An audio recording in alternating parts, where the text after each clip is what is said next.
प्रिय दोस्तों, आप सभी को दिव्य कलश का नमस्कार। दोस्तों, चलते हैं कहानी की ओर। एक राज्य में एक ब्राह्मण दंपति रहा करते थे।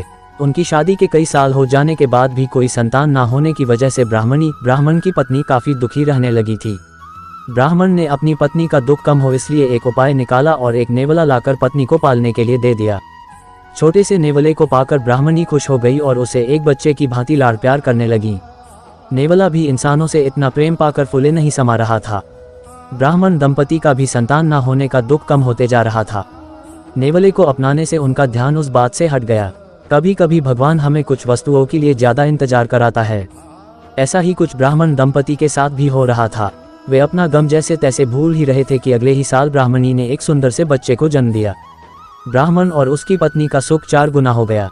कुछ दुष्ट पड़ोसी उन्हें ये अक्सर सलाह दिया करते कि नेवले को बच्चे के साथ रखना काफी खतरनाक हो सकता है, क्या पता ये जानवर कब क्या कर बैठे।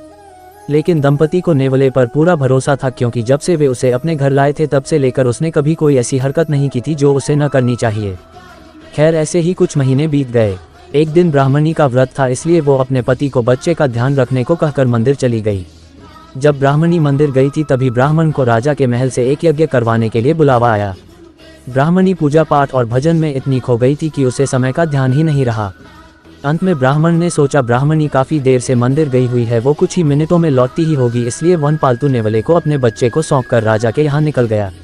नेवला अपने मालिक की बात मानकर किसी आज्ञाकारी बेटे की तरह बच्चे के पास बैठकर उसके ऊपर नजर रखने लगा। कुछ देर बाद बच्चे की देखभाल कर रहे नेवले की नजर तेजी से बढ़ते सांप के ऊपर पड़ती है।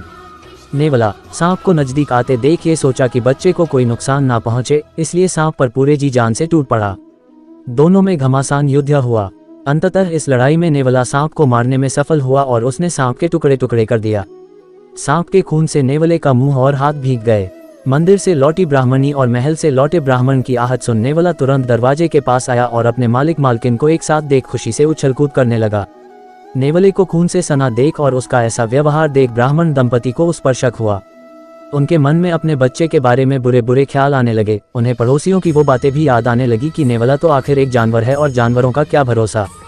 ब्राह्मणी ऐसे विचारों के कारण रोने लगी तो ब्राह्मण का गुस्सा और ज्यादा बढ़ गया। उसने ना आगा देखा न पीछा, आंगन में पड़ा एक डंडा लिया और नेवले को पीट पीट कर मार डाला। इतना सब होने के बाद जब दोनों अपने घर में अपने बच्चे को देखने के लिए दौड़े तो देखकर हैरान थे कि उनका बच्चा मजे से खेल रहा था और उन्हें तब बड़ा झटका लगा जब पालने से थोड़े दूर जहरीले बड़े सांप के कई टुकड़े पड़े हुए दिखे। वे दोनों गुस्से से अपना आपा खोकर अपने बच्चे के रक्षक के ही भक्षक बन बैठे थे। सच्चाई का पता चलते ही दोनों पश्चाताप की आग में जलने लगे। पूरे जीवन वह इसी आग में जलते जलते स्वर्ग से धार गए। इसीलिए तो किसी महात्मा ने कहा है कि बिना सोचे समझे कार्य नहीं करना चाहिए।